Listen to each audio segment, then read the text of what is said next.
CPIM Birbhum জেলা কমিটির official Facebook page, সেই পেজ থেকে আমরা লাইভে রয়েছে এবং আমাদের সাথে এই মুহূর্তে রয়েছেন বামফ্রন্ট মনোনীত সিপিআইএম প্রার্থী, সিউড়ি বিধানসভায় প্রতিদ্বন্দ্বিতা করছেন কমরেড মতিউর রহমান।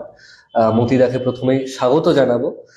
স্বাগত জানিয়ে যে কথাটা প্রথমেই জানবার চেষ্টা করব, সিউড়ি বিধানসভায় বামফ্রন্ট মনোনীত সিপিআইএম প্রার্থী তুমি, অনেক বড় দায়িত্ব এই সময় দাঁড়িয়ে, যে কঠিন পরিস্থিতিতে গোটা বাংলা মানুষ পরিত্রাণ চাইছে তৃণমূল এবং বিজেপির হাত থেকে। সেই সময় তুমি সিউড়ি বিধানসভার মানুষের দৈনন্দিন চাহিদা, প্রত্যাশা, ছেলে মেয়েদের কাজকর্মের কথা, এই সমস্ত কিছু বলার দায় এখন তোমার ঘাড়ে রয়েছে। এই কঠিন সময় দাঁড়িয়ে কমিউনিস্ট পার্টির প্রার্থী হয়ে তোমার কেমন লাগছে?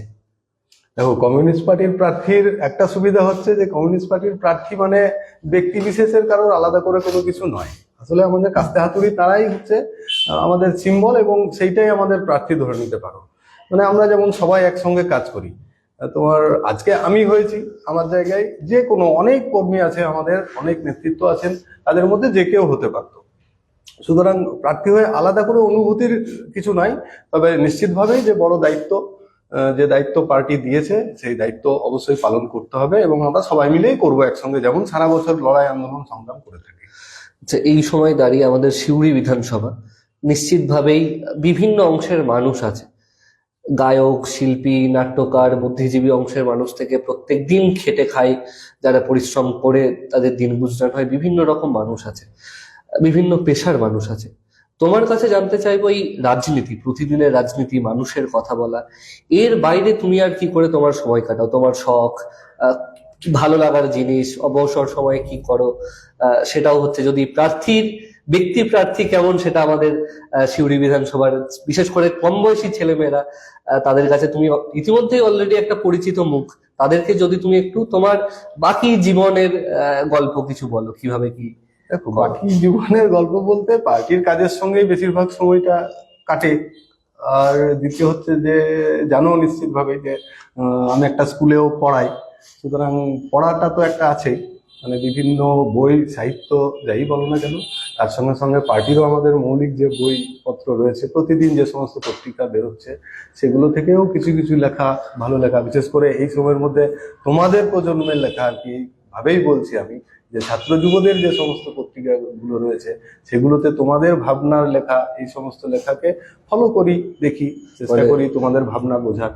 চোর জোচ্চোর সাম্প্রদায়িক রাজনীতির কারিগরদের বাইরে গিয়ে সিউড়ি বিধানসভার এমন একজন প্রার্থী, যার এই সমস্ত কিছুর বাইরে নাট্যচর্চা, গল্পের বই পড়া, সিনেমা দেখা, সংস্কৃতি মনন, সমস্তটার সাথে তোমার তাহলে একটা যোগাযোগ মোটামুটি আছে, আমরা বলতে পারি। সবসময় হয়তো সব জায়গায় অ্যাটেন্ড করতে পারি না, কিন্তু এটা আমার সৌভাগ্য আর কি, যে নাট্যকর্মী যারা রয়েছেন, বিভিন্ন সাংস্কৃতিক ফ্রন্ট যেগুলো রয়েছে, তারা বিভিন্ন প্রোগ্রামে আমাকে বলেন, এবং আমি যথাসাধ্য চেষ্টা করি উপস্থিত থাকা। সবসময় হয়ে ওঠে না। তো সিউড়ির যা পুরনো সংস্কৃতি আমাদের ছিল, নিশ্চিতভাবে তুমি বিধানসভায় জয়ী হলে আমাদের গোটা সিউড়ির মৌলিক পরিবর্তন যেটা ঘটে যাচ্ছে মানে বছর ধরেই, যে পুরনো সংস্কৃতি, কালচার, সেই সমস্ত কিছুকে ভেঙে চুরে দিয়ে একটা খুন, জখম, ধর্ষণের রাজনীতি, মারামারি, হুমকির সংস্কৃতি, এই সংস্কৃতিকে তাহলে তুমি জিতে এলে নিশ্চয়ই ভাঙার চেষ্টা করে একটা সুস্থ নতুন সংস্কৃতির দিকে নিশ্চয়ই আমরা। অবশ্যই। দেখো, 34 বছর বামফ্রন্ট সরকার এ রাজ্যে দায়িত্বে ছিল। সেই সময়ে মানুষের অভিজ্ঞতা থেকেই মানুষ দেখেছে যে যেভাবে সাংস্কৃতিক চর্চা, তোমার সাংস্কৃতিক বিপ্লব করার লক্ষ্যে আর কি আমাদের পার্টি এবং বামফ্রন্ট সরকার যেভাবে কাজ করেছে, তার কারণটাই ছিল যে একেবারে শিশু থেকে শুরু করেই তোমার সৃজনশীল মননশীলতা তৈরি করার দিকে পার্টির বিশেষ নজর ছিল, বামফ্রন্ট সরকারের বিশেষ নজর ছিল। সুতরাং সেই ধারা তো ফিরে আসবেই, এ নিয়ে কোনো সন্দেহ নাই। কারণ হচ্ছে যে শুধু এই মননশীলতা তৈরি করার জন্য তুমি লক্ষ্য করে দেখবে যে পরবর্তীতে তৃণমূল কংগ্রেস ক্ষমতায় এসেছে, নতুন করে স্কুল করার তাদের আর কোনো সুযোগ নাই। সুযোগ নাই কেন? সুযোগ নাই এই কারণের জন্য যে পশ্চিমবঙ্গে তোমার এমন কোনো মৌজা নাই, এমন কোনো গ্রাম নাই কাছাকাছি যে যেখানে একটা অন্ততপক্ষে প্রাথমিক বিদ্যালয় নাই। সুতরাং এই বিশাল পরিসরে এই যে কাজ বামফ্রন্টের, বিশেষ করে শিক্ষা নিয়ে, সেই কাজকে আবার সেই সংস্কৃতিকে আমরা ফিরিয়ে নিয়ে তো আসবোই গোটা রাজ্যেই, কারণ হচ্ছে যে সিউড়ি বিধানসভায় বলো বা সিউড়ি শহরই বলো, আসলে এইটা তো হচ্ছে যে গোটা পশ্চিমবঙ্গের একটা অংশ, আবার গোটা দেশের একটা অংশ। তাহলে গোটা দেশ জুড়ে যে অপসংস্কৃতি শুরু হয়েছে, যে তুমি মানে কালচারাল দিক দিয়ে বলো, তুমি সাম্প্রদায়িকতার কথা বললে সাম্প্রদায়িকতায় বলো, মানে প্রকৃতপক্ষে সংবিধানকে না মেনে তোমার গিয়ে নিজেদের এজেন্ডা, ফ্যাসিস্ট এজেন্ডাকে পশ্চিমবঙ্গের মানুষের মধ্যে ছড়িয়ে দেওয়ার যে কালচার শুরু হয়েছে, এই কালচারের বিরুদ্ধে তো আমাদের লড়াই। এটা শুধু নির্বাচন বলে তো নয়, সারা বছর আমরা এর বিরুদ্ধে লড়াই করছি। তোমাদেরও বিরাট বড় বড় লড়াই আছে, ছাত্রদের আছে, যুবদের আছে, শ্রমিক, কৃষক, ক্ষেত মজুর, মহিলা, সবাই তারা ধর্মঘট করছে, তারা বড় বড় কর্মসূচি করছে। সুতরাং এ লড়াই চলবে। তোমার কথার সূত্র ধরেই বলি যে একটা সময় তো ছিল বামফ্রন্ট প্রতি মৌজা ধরে ধরে স্কুল বানিয়েছিল, এখন তৃণমূলের আমলে প্রতি ব্লক ধরে ধরে মদের দোকান তৈরি হচ্ছে। সুতরাং পাঠশালা বন্ধ করে পানশালা তৈরি করবার চেষ্টা চলছে। তুমি যেহেতু নিজের স্কুলের শিক্ষক, তুমি ভালো করেই জানো যে গোটা পশ্চিমবঙ্গে 8,000-এর বেশি স্কুল বন্ধ। আমাদের জেলায়, আমাদের সিউড়ি বিধানসভার অঞ্চলে একাধিক স্কুল বন্ধ হওয়ার মুখে, একাধিক স্কুল বন্ধ হয়ে গেছে। স্কুলের পুনরুজ্জীবন নিশ্চিতভাবেই তোমরা এই সময় দাঁড়িয়ে ঘটাতে চাইছো। এর সাথে সাথে নতুন প্রজন্মের যারা ভোটার, জেন জি, এখন এই টার্মটা নিশ্চয়ই তুমি অবগত আছো, এই সিউড়ি বিধানসভার মধ্যে কয়েক হাজার ছেলে মেয়ে আছে যারা প্রথমবার ভোট দিচ্ছে, 18 বছর বয়সে প্রথমবার ভোট দেবে। একটা বড় অংশ আছে 19 থেকে 25, 26, 28 বছর বয়স, যাদের ছোটবেলাটা বামফ্রন্ট জামানায় কেটেছে। তারপরে তৃণমূল সরকার ক্ষমতায় এসছে এবং তারপর থেকে রাজ্যে চাকরি বলে আর কিছু নেই, সরকারি চাকরি বলে কিছু নেই। তাদের চোখের সামনে দেখা গেল 26,000 শিক্ষকের চাকরি চলে গেল।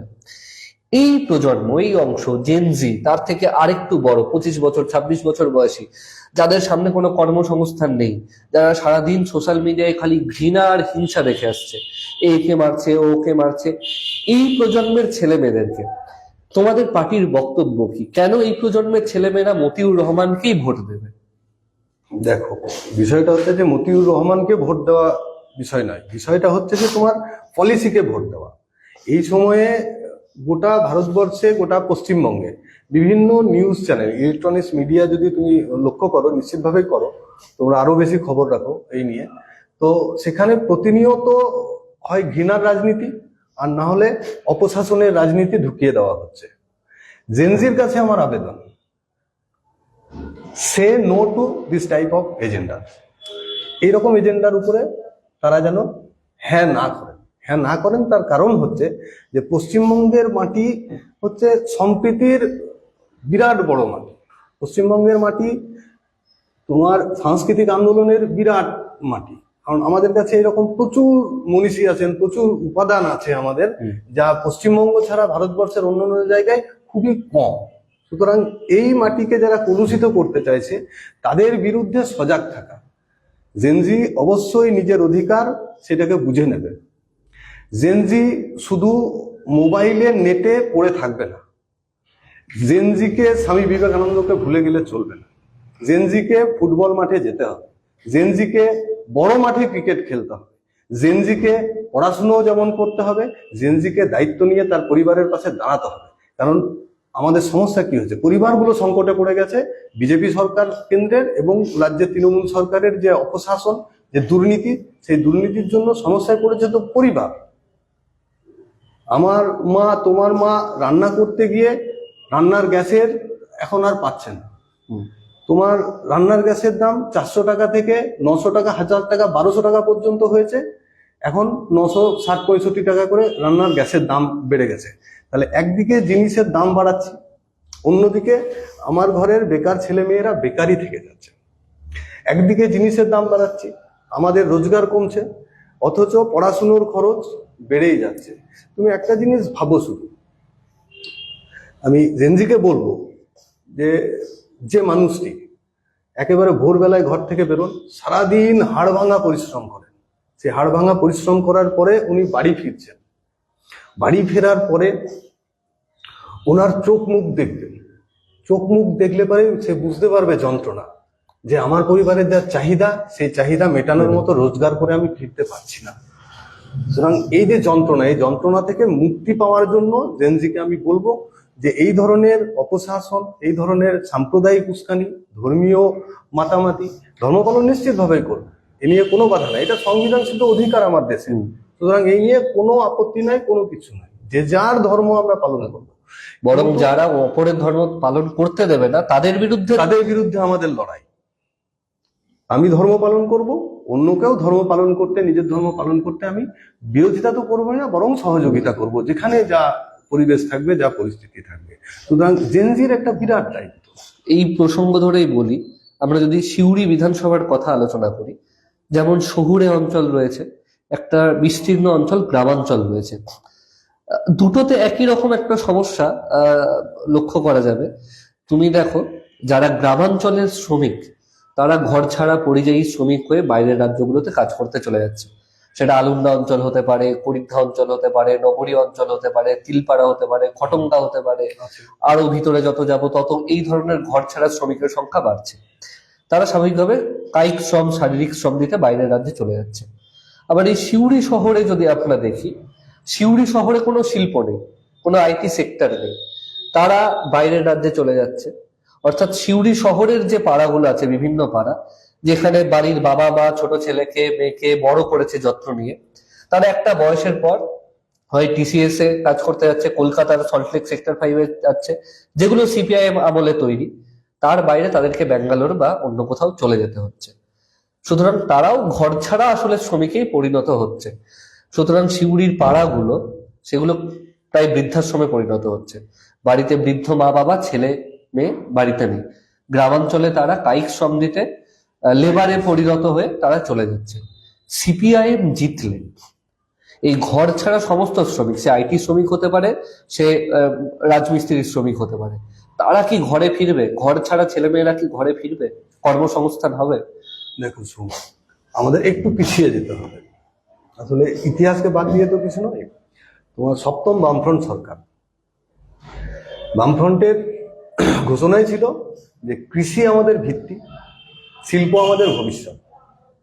তাহলে সেই শিল্পায়নের জোয়ার পশ্চিমবঙ্গ জুড়ে শুরু হয়েছিল, প্রচুর অঞ্চল তৈরি হয়েছে, প্রচুর ছোট বড় শিল্প হয়েছে।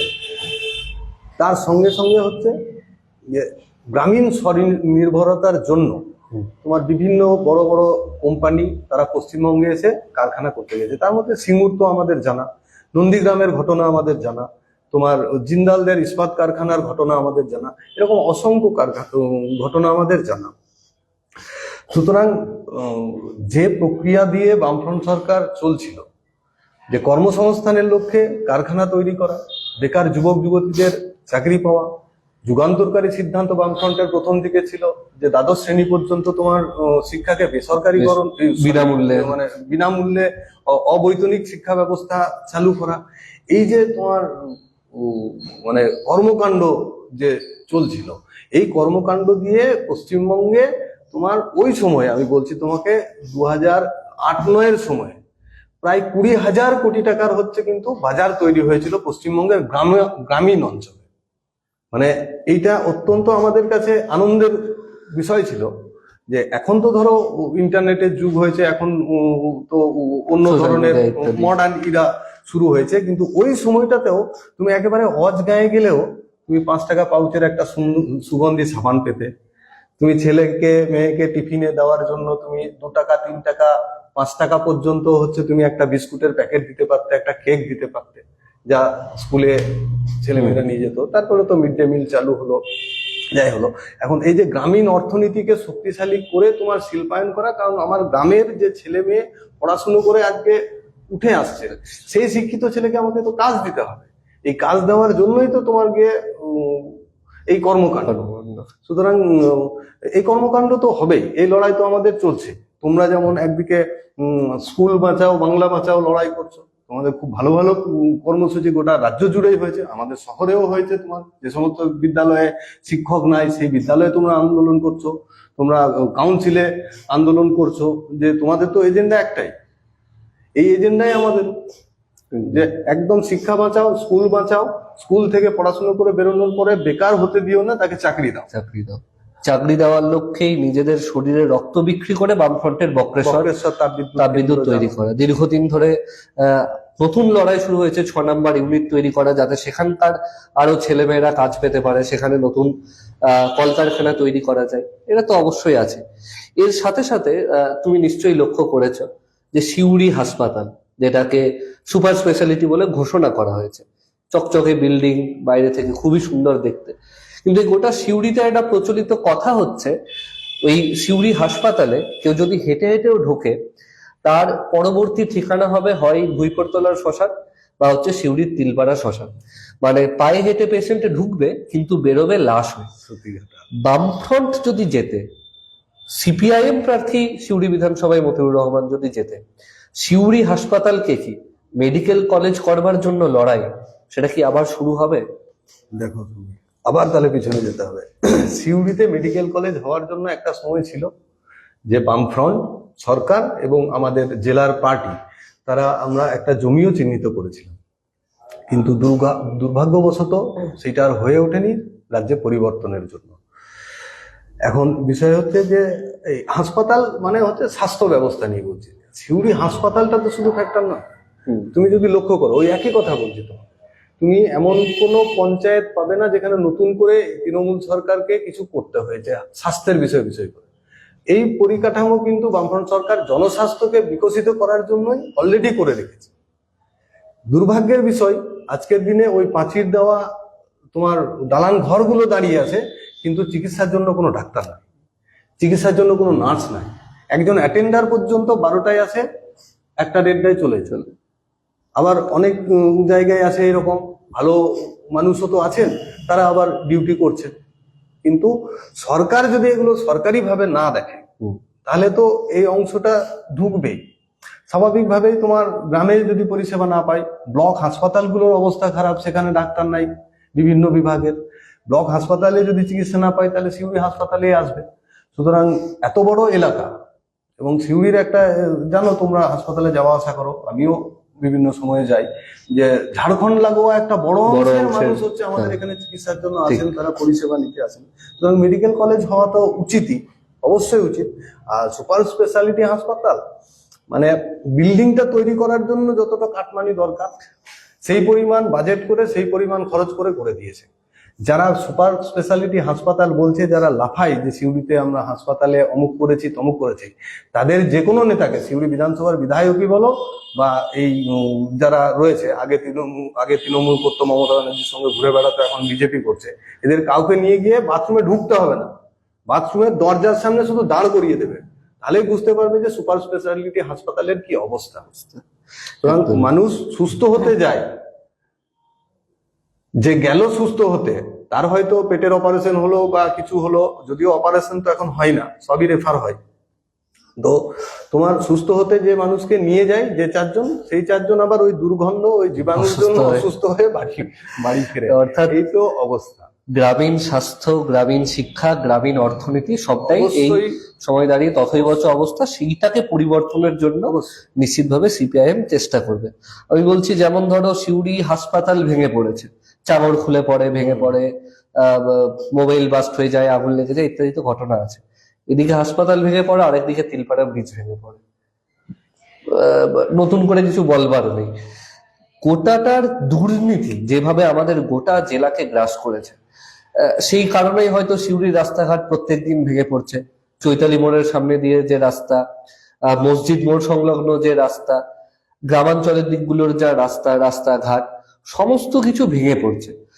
তুমি নিশ্চিতভাবেই জানো যে সিউড়িতে মহিলাদের জন্য গোটা মিউনিসিপ্যালিটি চত্বর জুড়ে, গোটা তারপরের ব্লক অঞ্চলে কোথাও মহিলাদের জন্য বাথরুম নেই, টয়লেট নেই। সিউড়িতে ছাত্রীদের জন্য জেলা স্কুল নেই। এই সময় দাঁড়িয়ে বামফ্রন্ট তো নিশ্চিতভাবেই মহিলাদের ক্ষমতায়ন, তার জন্য তো প্রচুর কিছু করেছে। এই সময় দাঁড়িয়ে তুমি জিতলে সিউড়ির বাসীর জন্য কি করতে চাও? এইটা যদি হচ্ছে যারা দেখছে তাদের জন্য একটু বলো, সিউড়ি বাসীর জন্য তোমাদের কি কি পরিকল্পনা আছে? দেখো, আমাদের তো গোটা রাজ্যের একটা এজেন্ডা আছেই, ঠিক আছে, তার মধ্যে সিউড়িও পড়ে, সিউড়িও তার মধ্যে বাদ হয়। কিন্তু সিউড়ি পৌরসভা, বিশেষ করে শহরের কথা যদি তুমি ধরো, যে সিউড়ি পৌরসভা কিভাবে চলে, পৌরসভার বিভিন্ন রাস্তাঘাটে হাঁটলেই বোঝা যাবে। ওই যে বললাম যে উন্নয়ন খাতে আমাদের দেওয়া ট্যাক্সের টাকায় উন্নয়ন খাতে যখন আসছে, সেই টাকাটা থেকে কতটা কাটমানি বার করতে পারবো সেই উদ্দেশ্য নিয়ে হয়তো কোনো রাস্তা বা কোনো কিছুতে তোমার পিচ দিচ্ছে, প্রলেপ দিচ্ছে। সিউড়ি শহরে শেষ বর্ষার পরে তোমার যে রাস্তাগুলোতে পিচ হয়েছিল, ঢালাই হয়েছিল, তুমি আজকে গিয়ে হেঁটে দেখো গা, একটা রাস্তাও কিন্তু গোটা নাই। সিউড়ির মানুষের বাড়িতে কলের জল নেই, রাস্তায় জল আছে। রাস্তাতে জল আছে। তোমার এইটা বুঝতে হবে, ড্রেনেজ ব্যবস্থা এত খারাপ। তোমার এই শেষ প্রথম যেদিন বৃষ্টি হলো তোমার, সেদিন পর্যন্ত উপচে পড়ছে এবং দুর্গন্ধ, মানে সাংঘাতিক দুর্গন্ধ। ওই যে বলছি না যে মানে অস্বাস্থ্যকর একটা পরিবেশ তৈরি করে রেখেছে। তার কারণটা কি, আমাদের পকেটের ট্যাক্সের টাকা যা উন্নয়ন হিসেবে আমাদের কাছে ফেরত আসার কথা, সেই টাকাটা কাটমানি হিসেবে ভাগ হয়ে যাচ্ছে। এই ভাগ হয়ে যাওয়ার জন্যই আমরা সিউড়ির মানুষ হচ্ছে এই দুর্দশার মধ্যে পড়ছি। একই ঘটনা পঞ্চায়েতগুলোতে, তুমি পঞ্চায়েতগুলোতে দেখো একটা কালভার্ট 6 মাস আগে তৈরি হওয়া, তুমি দেখো যে কোনো না কোনো একটা স্ল্যাব ফুটো হয়ে গেছে বা ফাঁক হয়ে গেছে। তোমার তো একদম সমস্ত কিছুই সিউড়িতেই, ছোটবেলা, স্কুল, কলেজ, পড়াশোনা, তারপর চাকরি, সবটাই সিউড়িতে। এখন সিউড়ির যিনি এমএলএ, তিনি বিভিন্ন জায়গায় সোশ্যাল মিডিয়াতে এসে সামনে দু একটা ফিতে ফিতে কাটেন, ভাঙাচোরা রাস্তার ফিতেই কাটেন। সিউড়ির মানুষ তিনি নন, সিউড়ির যা জনবিন্যাস, সিউড়ির মানুষজন, সিউড়ির রাস্তাঘাট এলাকা তিনি চেনেন না। একইভাবে অন্যান্য যে রাজনৈতিক দলগুলো আছে যারা নিজেদেরকে ভূমিপুত্র বলে দাবি করে, তারাও দীর্ঘদিন সিউড়ির সাথে তাদের কোনো যোগাযোগ নেই। তারা বাইরে থাকতেন, বড় জায়গায় চাকরি করতেন, রাজ্যের মুখ্যমন্ত্রীর সাথে ঘুরে বেড়াতেন সাংবাদিক পরিচয় নিয়ে, তার বিভিন্ন স্ক্যাম ইত্যাদি আছে, সেসব বিষয়ে যাচ্ছি না। সুতরাং বাইরের মানুষদের থেকে নিশ্চিতভাবেই তুমি এই শহরকে, এই শহরের মানুষদেরকে, তাদেরকে আরো অনেক ভালো করে চেনো। সিউড়ি স্কুল, কলেজ, ছাত্র ছাত্রী, নতুন প্রজন্মের অংশ সবার জন্যই তুমি লড়াই করতে চাইছো। এই আগামী কয়েকদিনের যে সামনের লড়াই, সেই লড়াইয়ের ক্ষেত্রে তোমার সব থেকে শক্তি কি, মানে যেটা তোমাকে প্রেরণা যোগাচ্ছে যে এই মানুষদের হয়ে আমি কিছু একটা করব, বা আমাদের পার্টি করবে, আমরা জিতলে লড়াই করব, যেটার জন্য তো একটা মনের শক্তি দরকার। তোমার কি মনে হয় যে তোমার কাছে এই সব থেকে বড় কনফিডেন্সটা কি, যেটা মনে হচ্ছে এই সময় দাঁড়িয়ে তুমি এই পরিবর্তনটা সিউড়ির মানুষদেরকে উপহার দিতে পারবে? শেষ প্রশ্ন। বিষয়টা হচ্ছে, দেখো মানে এই তুমি যে তুলনা করলে আর কি, যে প্রার্থী হ্যান ত্যান হাবিজাবি হিসেবে, এটা মানে খুব ইন্টারেস্টিং কোশ্চেন। আমি যদিও ব্যক্তিগতভাবে কাউকেই কোনোভাবেই আক্রমণ করতে চাই না, তার ব্যক্তিগত জীবনে সে কি করে না করে সেটা তার নিজস্ব বিষয়। আমার এখানে লড়াই মূল হচ্ছে আদর্শের লড়াই এবং মানুষ বিরোধী যে রাজনীতি তৃণমূল বিজেপির, সেই রাজনীতির বিরুদ্ধে আমার পার্টির লড়াই। সেই লড়াইয়ে আমরা বিধানসভাতে সবাই মিলে লড়বো, এ নিয়ে কোনো সন্দেহ নাই, কোনো মানে তোমার দ্বিমত নাই। কিন্তু এই ধরো আমি যেমন শ্রী শ্রী রামকৃষ্ণ বিদ্যাপীঠের ছাত্র, মতিউর রহমান শ্রী শ্রী রামকৃষ্ণ বিদ্যাপীঠের ছাত্র। শ্রী শ্রী রামকৃষ্ণ বিদ্যাপীঠের ছাত্র, ক্লাস 5 থেকে 12 পর্যন্ত। তার আগে আমি কোথায় পড়াশোনা করেছি জানো? তার আগে আমি পড়াশোনা করেছি মিউনিসিপ্যালিটি ফ্রি প্রাইমারি স্কুল, যেটা হচ্ছে বেনেপুকুরে অবস্থিত। যে স্কুলগুলো এখন প্রায় বন্ধ হওয়ার মতো। বেনেপুকুরে ছাত্রছাত্রী খুবই কম। তো তোমার ধরো যে ছেলেগুলো আমার সঙ্গে পড়াশোনা করতো, ওই বেনেপুকুরেরই ছেলে বলো বা লাইনপাড়ার ছেলে বলো, আরো বিভিন্ন জায়গায়, শেরাপাড়া থেকে আমার কিছু বন্ধু আছে, তারা প্রতিষ্ঠিত, আমি নাম করছি না, বিভিন্ন ক্ষেত্রে আর কি, যাদের সঙ্গে আমি মানে স্কুলে থাকতে থাকতে ধরো ঝগড়াও করেছি, মারামারিও করেছি, টিফিন ভাগ করেও খেয়েছি, আবার টিফিন কেড়েও খেয়েছি। তো তারা কি আমাকে ছাড়া অন্য কাউকে ভাববে? আমরা ওই ড্রেনের ধারে ধারে হাঁটতে হাঁটতে যে মানে মাঠে খেলতে খেলতে যেতাম, এখানে খুনসুটি করা, ওখানে খুনসুটি করা, যে বন্ধুরা আমাদের ছিল আর কি, তাদের সঙ্গে এখনো আমার যোগাযোগ আছে, বিভিন্ন সময় কথাবার্তা হয় বিভিন্ন বিষয়ে। তো তারা কি আমাকে ছাড়া আর কাউকে চাইবে? বিদ্যাপীঠে ধরো আমি পড়াশুনো তো করেইছি, আমাদের ব্যাচ ছিল, আমরা একসঙ্গে ঘুরতাম ফিরতাম, করতাম, আমি খেলতাম আর কি। তো ধরো আমি ফুটবলও বিদ্যাপীঠ স্কুলের হয়ে খেলেছি, ক্রিকেটও আমি খেলেছি। সুতরাং যাদের সঙ্গে খেলেছি, ওই বিদ্যাপীঠের মাঠে তখন প্রচুর কাদা হতো আর কি, চারিদিক থেকে জলটা জমে যেত। তো ধরো যে ওই কাদা লেপটালেপটি করে যাদের সঙ্গে আমি খেলেছি, তাদের সঙ্গে একসঙ্গে আড্ডা মেরেছি, তারা কি আমাকে ছাড়া অন্য কাউকে ভাববে? হ্যাঁ, যদি আমার মতো এরকমই কাদা মাখায় কোনো কেউ থাকে, তাহলে নিশ্চিতভাবে আমাদের ভাগাভাগি হবে, কিন্তু তা তো নাই। একদম। আমি অর্ধেক পড়েছি বিদ্যাসাগর কলেজে, তারপরে চাকরি পেয়ে গেছি, ট্রেনিং করতে গেছি, ট্রেনিং এর পরে চাকরি পেয়ে গেছি। যে বন্ধু আমার ট্রেনিং করতে আমাকে নিয়ে গেছিল, আমি জানতাম না আর কি ট্রেনিং এর বিষয়টা। তো যে বন্ধু আমাকে ট্রেনিং করতে নিয়ে গেছিল আর কি, যে ফর্ম ফিল আপ করতে আর কি, যে না তুইও ফর্ম ফিল আপ কর, তোর হয়ে যাবে। তো সেই বন্ধুর উপকার আমি যেমন ভুলিনি, তেমনি আজকের দিনে সে কি সেই বন্ধুত্ব ভুলে যাবে? আমার ঠিকই। বন্ধুরা যারা বিভিন্ন জায়গায় রয়েছে, সুতরাং তোমার সিউড়ি শহর এবং গ্রামগঞ্জের কথাই বলছি, বিভিন্ন জায়গায় আমরা খেলতেও গেছি। তো তোমার সেই গ্রামগঞ্জের ছেলে মেয়ে যাদের সঙ্গে আমরা খেলেছি, যুব আন্দোলনের সাথে যুব দীর্ঘদিন। আন্দোলনের সঙ্গে যুক্ত হয়ে যাদের সঙ্গে কাজ করেছি বিভিন্ন লড়াই আন্দোলন সংগ্রামে, তারা কি আমাকে ছাড়তে পারবে?